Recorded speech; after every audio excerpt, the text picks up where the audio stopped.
One question, one follow-up. Hey,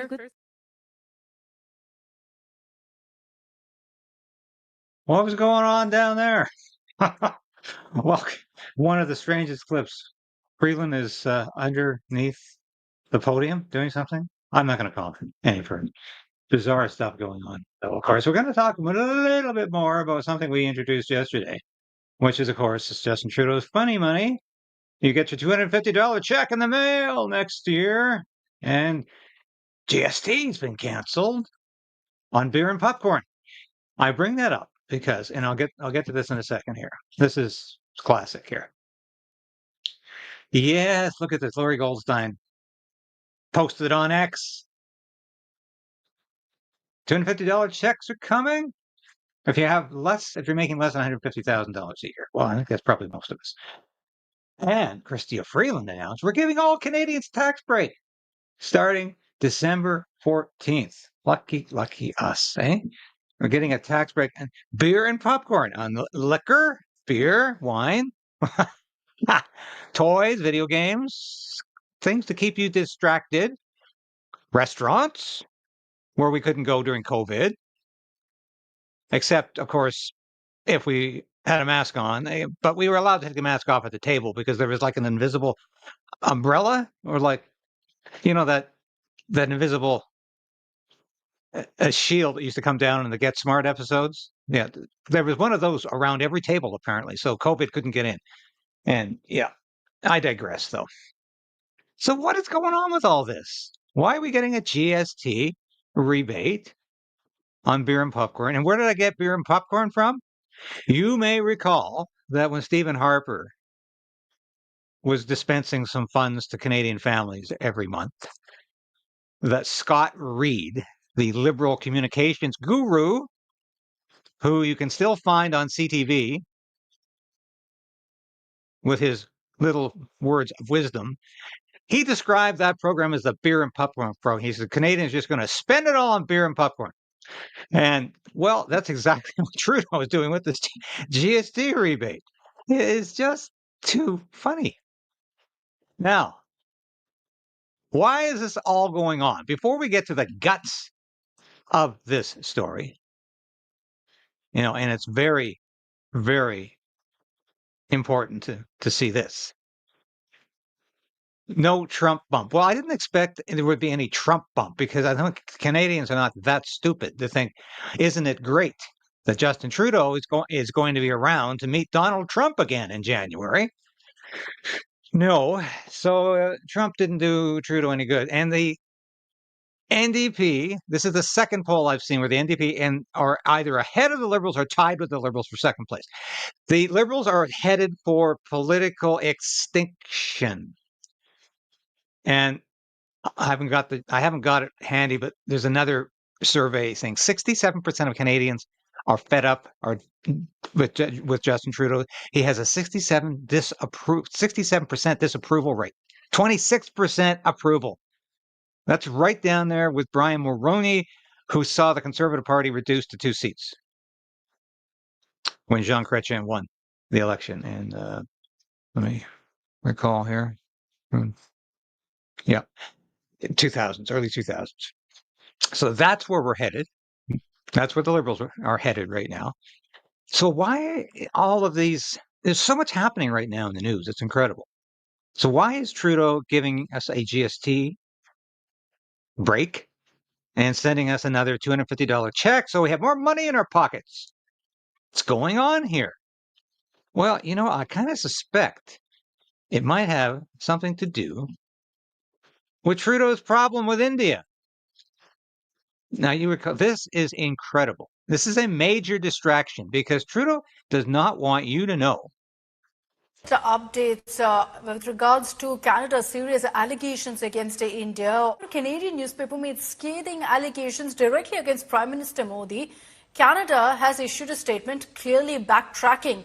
Canada has stated that they have no evidence against Prime Minister Modi, no evidence against External Affairs Minister Jaishankar, or for that matter, NSA Ajit Doval in Niger's killing. They also said that any other claims are inaccurate. Listen in to Canadian journalist Daniel Boardman in conversation with Pooja Shali on this update. it looks like this part leaked out to the press of, oh, look, Modi's behind the entire assassination of Sikh activists. And it looks like the Canadian government had to walk this back. Why? Well, one, it's not true. Could this have something to do with, okay, now we have to adjust for a Trump administration, which is going to be more friendly with Modi. They're not going to back us up if we're starting to pick fights with the Prime Minister of India. Someone in the Canadian establishment has realized at least some part of this went too far. Yeah, no kidding.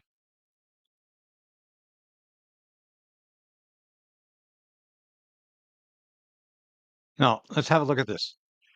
This is a statement by the Privy Council office, and the Deputy Clerk of the Privy Council. This is a government agency. It's made up of anyone with a PCO after their name or PC. Sometimes they're even parliamentary secretaries at one point. But members of the PC are all basically everybody who has ever been in cabinet. And it's just a government body. And it's certainly, you take their word at it. And it's supposed to be a nonpartisan government body, by the way. But the Privy Council office says that there's no evidence that India was plotting murder and mayhem. Yeah. The RCMP official took the extraordinary step of making public accusations of serious criminal activity in Canada perpetrated by agents of the government of India. The government of Canada has not stated, nor is it aware of evidence linking Prime Minister Modi, Minister Jaishankar, or NSA Doval to the serious criminal activity within Canada. Any suggestion to the contrary is both speculative and inaccurate. Now, I'm not living on a parallel universe, am I? I thought Justin Trudeau had a news conference about, a month or so ago, October 14th, I believe it was, where he announced that India was going to be accused by the RCMP, and the RCMP did the same thing the same day. They accused India of plotting to kill Sikh extremists in Canada. Recently, a mainstream media reported that a Canadian security agency claimed Prime Minister Modi and the Foreign Affairs Minister are aware of the attacks on Canadian citizens. However, the National Security Agency stated that it has no evidence to support his allegation. Will your government investigate how an agency can make such a claim and how a mainstream media outlet can publish this story without any evidence? Well, first of all, we have seen, unfortunately, that criminal leaks, criminals leaking top secret information to the media has consistently gotten those stories wrong. That's why. Now, what a buffoon. This clown has the gall to say that some whistleblower leaked the story about India. Some whistleblower leaked the story about India.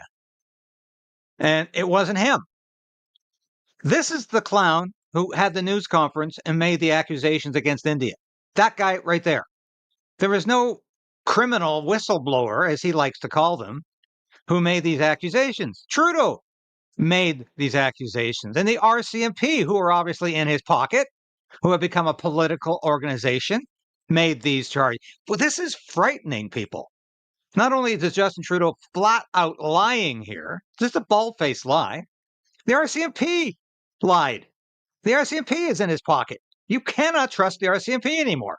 They're not a credible police force. This is what this story means. This is incredible news.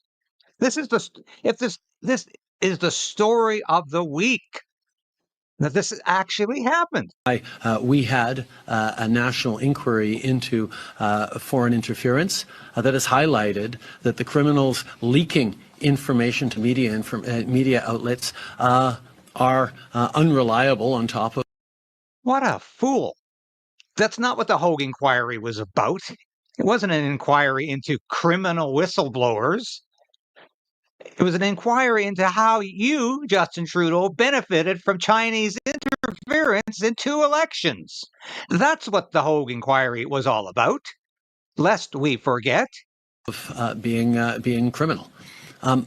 In terms of the issue, let me just repeat that my primary job as a Canadian leader is to keep Canadians safe. And everything we have done. Are you feeling safer? Are you feeling any safer with Justin Trudeau trying to make you safe? This is chilling. Your prime minister is standing up here, lying, and he's the guy who made these accusations. And he's lying about what the inquiry was about, and he's lying about who leaked the information about India being a bunch of criminals, all of their diplomatic staff being a bunch of criminals plotting murder and mayhem. Incredible. Over the past years in multiple difficult situations is to put the emphasis on keeping Canadians safe here at home across the country and making sure we're standing up for the rule of law. We will always do that. The RCMP commissioner stated earlier, they have clear and compelling evidence. The Prime Minister lied. That agents of the Government of India have engaged in and continue to engage in activities that pose a significant threat to public safety. This includes clandestine information gathering techniques, coercive behavior targeting South Asian Canadians, and involvement in over a dozen threatening and violent acts, including murder. Recently at the G20 summit, we did see a glimpse of you, President Biden, and Prime Minister Narendra. All right, so before we get to this, it's clear. Trudeau lied. There was no evidence, and he lied about lying. It's a double lie. He lied about making the accusation, and he lied when he made the accusation. There was no evidence of criminal behavior, wrongdoing, actions, behavior, whatever you want to call it. There was no evidence. He made it up because he hates Modi. He hates India because India doesn't like him. This is all personal, folks. This is all personal. This is the prime minister who just can't differentiate between policy matters, government business, and his personal life, which is crazy. He's mad at India because they stopped his plane from flying off because it was apparently reportedly loaded with cocaine. Remember that? That's why he doesn't like India. He doesn't like India because they made fun of him when he ran around during a summer tour in traditional Indian garb looking like a complete hoaxster, fool. This is the guy who goes on about cultural appropriation and he decks out his entire family like this so he can have photo ops every day. Indians thought he was a joke. And they still think he's a joke. Narendra Modi together. I wanted to know, was there any discussions that took place at that time, or was there a one-on-one sit-down? And how are Canada and India relations right now, and what is the government doing to work on them? I had an excellent one-on-one sit-down with President Biden where we talked about a range of issues, including a number of challenging international issues. I'm sure it was a very one-sided conversation with Joe Biden. Biden tends to just wander around, getting lost, and apparently he's not really capable of doing any meaningful conversations anymore. We don't even know if he's making policy decisions anymore. Clearly, he's not making very correct policy decisions, especially with regard to Russia and Ukraine.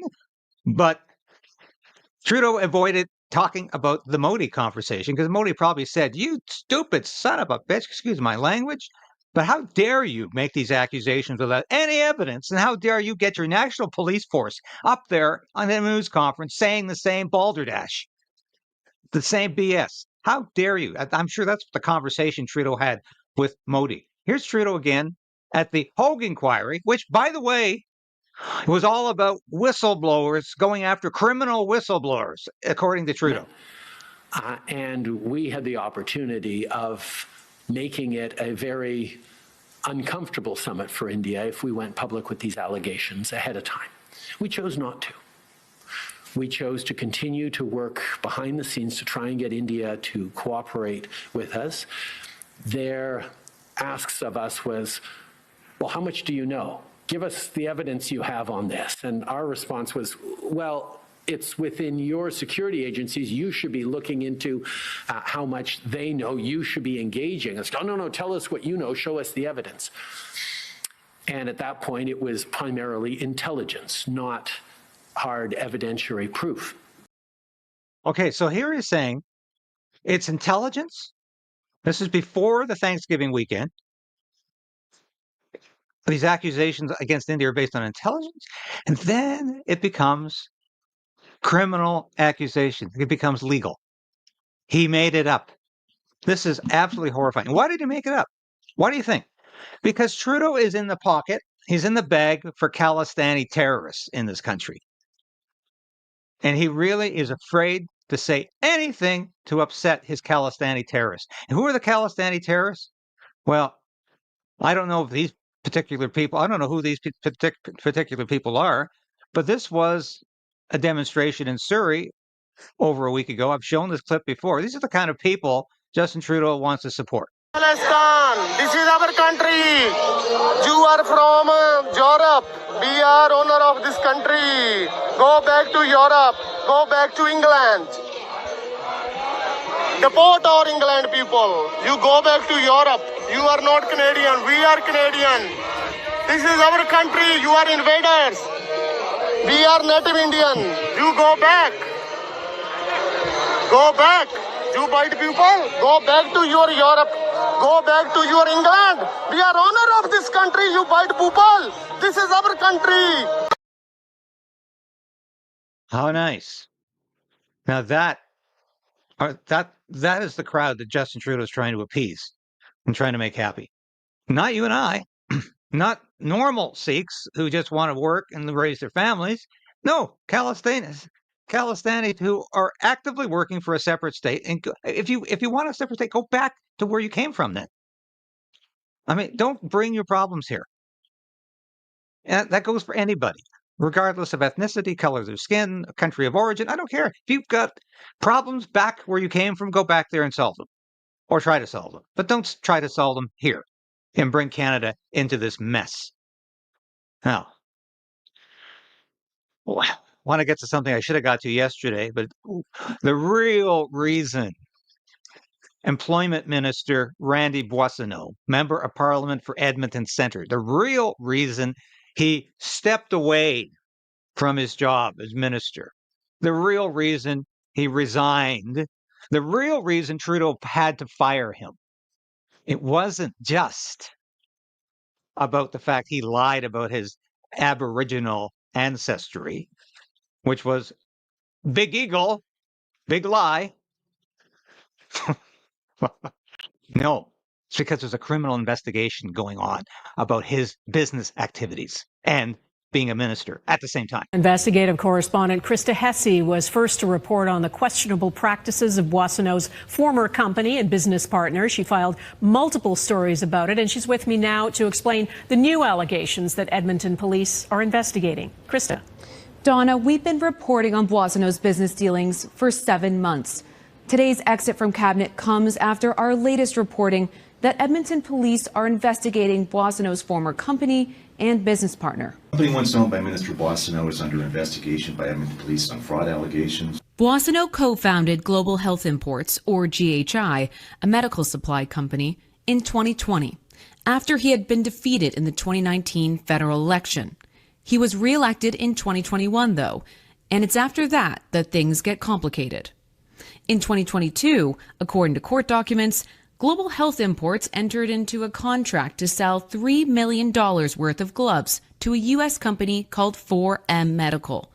4M's lawyer, Michael Weber, alleges the gloves were never delivered and his $300,000 deposit was not returned. In an affidavit, which Weber says he sent to police in July, he alleges Bossenault's former business partner, Stephen Anderson, through his corporations, was running a fraudulent scheme that involved inducing prospective purchasers to provide a large deposit for a quantity of goods he had no means or intention of providing.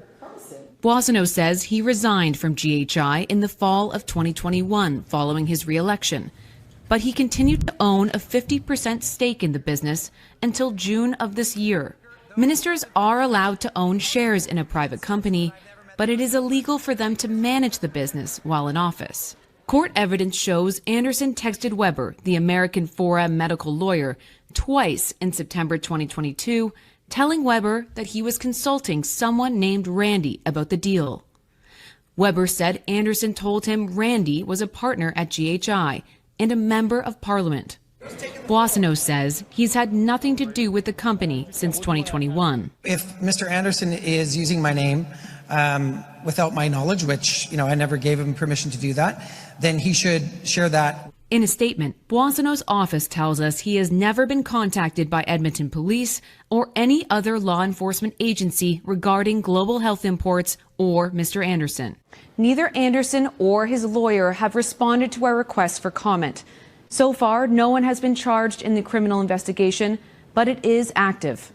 Minister Bossenault is under investigation by Edmonton Police on fraud allegations. There are questions about that company and his connection to that company. He recently had to apologize for appearing to claim indigeneity.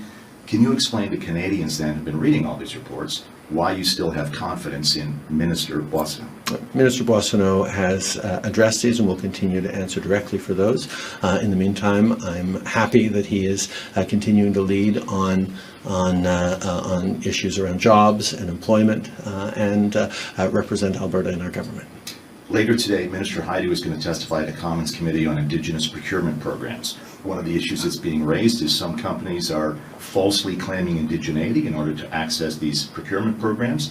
That gets us to the whole issue of pretendians, people or companies trying to falsely claim Indigenous status. As someone committed to reconciliation, I wonder what you make of this phenomenon that companies seem to want to pretend to be Indigenous. I think it's extremely important that part of reconciliation is empowering Indigenous communities and Indigenous people to participate fully economically, which is why we've increased and emphasized Indigenous procurement, but also investment in Indigenous equity in so many larger projects. The question of identity is an extremely delicate one for the federal government to weigh in on. It is much more important that Indigenous communities themselves make determinations around the framework and the rules they have, and we will continue to work with them.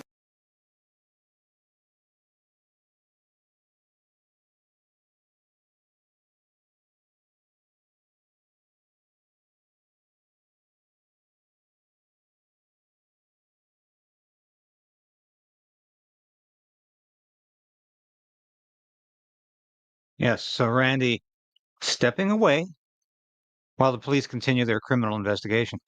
Now, this is astounding, of course, and this has been very underreported. I'm not seeing anything in the Ottawa news about this at all. And this is largely because they don't want to talk about it. And Trudeau doesn't want to talk about it either, does he? So what has Trudeau been up to? Well, like a lot of teenage girls, which Trudeau reminds me a lot of, he went to see Taylor Swift last night in Toronto, boogieing away while his hometown of Montreal burned up. Let's watch. Yeah, these are. This is supposedly an anti-NATO protest, which I don't. I'm having trouble believing it's really an anti-NATO protest. I think it's really just a pro-Palestine, anti-Israel protest, which is fine if you want to protest, but don't get violent. Don't intimidate people. Don't bust windows. Don't act like idiots. Don't break the law. And there's a second. We got to get.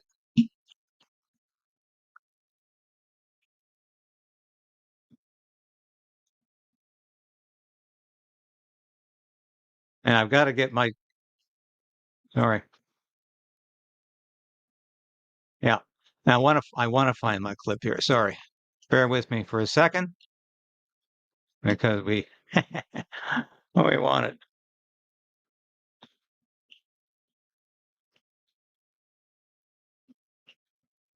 There we are. Yeah, bear with me for a second. I got to get this. We thought I had it. I didn't. No.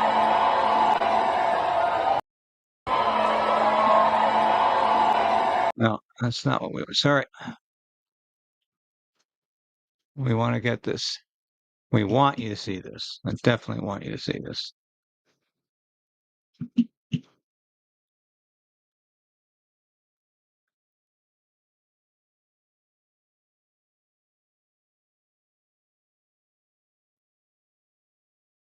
Yeah, we're getting there.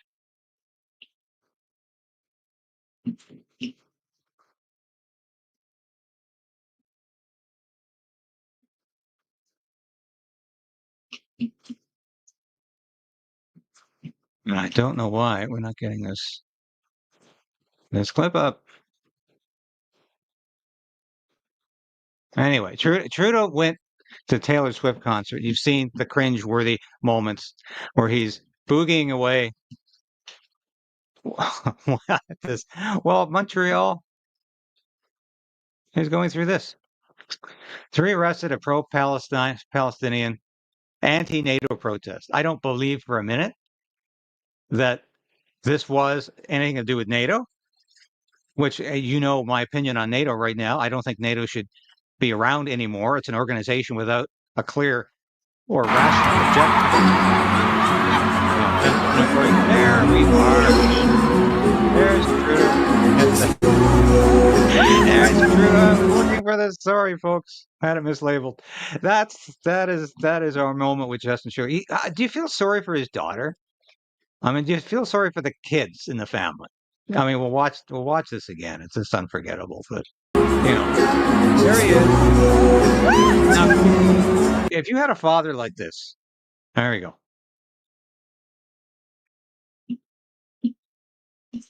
Now, if you had a father like this, how would that make you feel?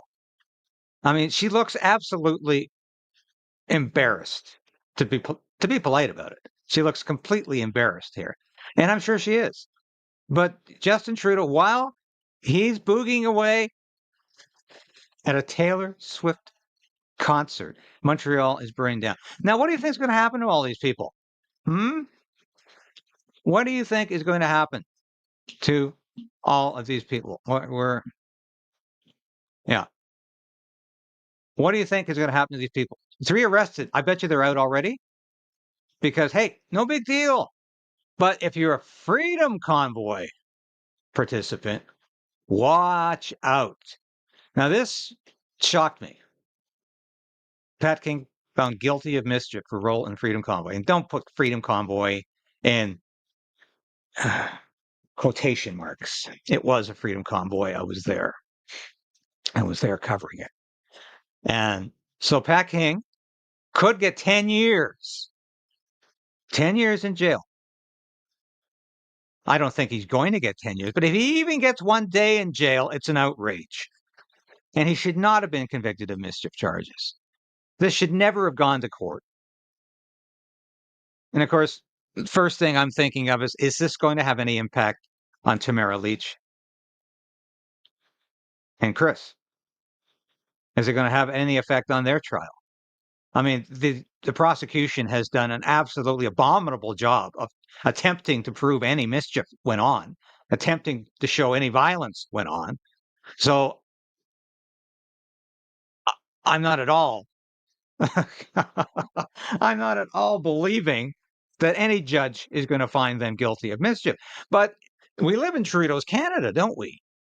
Where things like this are not just possible, they're potentially probable. But I am hoping and praying that's not going to be the case because justice must eventually rule. And I don't believe this is going to have any serious impact on Tamara and Chris's trial. Because we're getting a verdict in that in early January. We're not going to find out till early January 2025 what's going to happen to Pat King. And I find this really, really upsetting. So the lesson here is you want to get violent at a protest in Montreal, Ottawa, Toronto. You want to intimidate people. You want to smash windows. You want to burn up police cars. Well, you might get a ticket. You might get arrested and released. But you're not going to get potentially 10 years in jail or threatened with 10 years in jail. And you're not going to get 5 mischief charges? And he had 4 other charges he was found innocent on. I'm like, how ludicrous was this to go after this guy? I know Pat King said some silly things on the internet, on social media. That's not what we're talking about here. We're talking about the right to peacefully protest and why the state decided to persecute this man. There's two-tier justice in Canada today. Yeah, that's the phrase I'm looking for. That's the phrase I'm looking for. It is for people who violently protest, no problem, because they're afraid to prosecute them. And it is outrageous that they have done this to Pat King. You know, I don't know Pat King as well as I know Tamara Leach and Chris, but this man does not belong in prison. He did not belong in a trial either, any more than Tamara and Chris do, because this is ludicrous. These people were standing up for their basic human rights, that you should not have to take an untested vaccine to work, to live, to travel, just to exist in Canada. That's all they were saying. Take away the mandates. It's your choice. You want to take the jab? Take it. Get 3 or 4. By the way, I'm hearing that the director of the World Health Organization is apparently suffering from some heart problems. I don't know if that's legitimate news. I want to look into that. But so it's your choice. You want to take the jab, and that's what Pat King was standing for. And that's what Tamara Leach and Chris Barber were standing for. And it was a freedom convoy, folks. It was about freedom, basic freedom. So, by the way, I got a great clip to show you tomorrow with Justin Trudeau. I described him as a teenage girl. Well, he looks like a teenage girl in this photograph talking to Giorgio Meloni, the Prime Minister of Italy. And he's just desperate for her approval. And of course, she's looking at him like, get the hell out of this room. I don't want to see you. I don't want to talk to you. You notice he always cozies up to Giorgio Meloni in pictures. And when they're out walking with the G20, he's always cozying up to her and she's just trying to get away. And it's Trudeau. So that is it for today. Thanks so much for watching. I really appreciate you doing that. Appreciate you being a part of this Stand on Guard family. And I hope this 10 o'clock time, this is the first time we've done it at 10. I'm going to, barring life and events in life, I'm going to try to keep doing this at 10 o'clock every day, 7 days a week, because I think it's a good time for everybody who's watching. So you can all get on here live. You can talk to each other. You can talk to me. And, I love looking at your comments. Yeah. One question, one follow-up. Hey, Yeah. And the question for today is, what in the hell was Chrystia Freeland doing there? As we showed you at the beginning. Very, very strange. And I'm just going through a couple of your comments here at the end. Thanks. We had lots of great comments today. Lots of great comments. And it's appreciated you came on the show. Thank you so much. I will be back again tomorrow with all the news you need to know. And let's continue to resolve to resist in every way we can. Here's to a free Canada. God bless you. And we will see you. Don't drink the